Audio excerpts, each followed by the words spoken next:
Question number 27. The volume of a cube is 7 to 9 centimeter cube. Find its surface area. देखिए,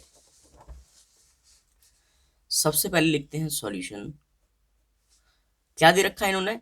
volume of cube.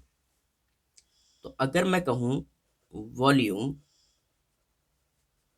Of cube, इसका formula क्या होता है? अगर मुझे क्यूब का वॉल्यूम निकालना है तो फॉर्मूला होता है साइड की पावर 3।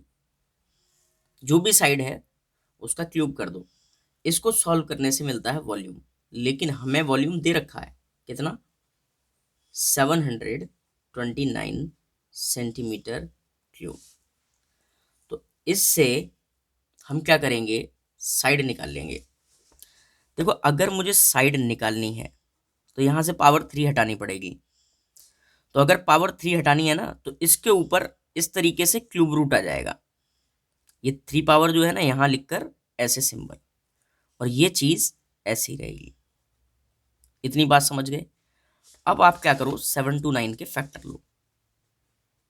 729 के फैक्टर लोगे तो 3 से डिवाइड करोगे तो 243 आएगा। फिर 3 से डिवाइड करोगे तो 81 आएगा। 3 से करोगे 27 आएगा। 3 से करोगे 9 आएगा। 3 से करोगे 3 आएगा। 3 से करोगे 1 आएगा। यानी कि आपको लिखना है ऐसे, 729 को लिखना है क्या? 3 × 3 × 3 × 3 × 3 समझ गए? और ये पूरा सबके ऊपर। अब यहाँ पावर 3 है ना, तो आपको 3 के पेयर बनाने हैं। ठीक है, देखो, एक ये बना, एक ये बना, तो कुल मिलाकर क्या होगा? 3 × 3 यानी कि 9 सेंटीमीटर क्या है? उस क्यूब की साइड है। समझ गए? मतलब जो भी अंदर आ रहा है इसके, उसके 3 के पेयर बनाने हैं आपको, और पेयर जो बन जाएंगे वही इस क्यूब रूट से बाहर निकलेंगे। तो एक 3 का ये बना था और एक 3 का ये बना था, तो 3 × 3 = 9 सेंटीमीटर। तो 9 सेंटीमीटर अगर क्यूब की साइड होगी तो उसका वॉल्यूम क्या होगा? 729।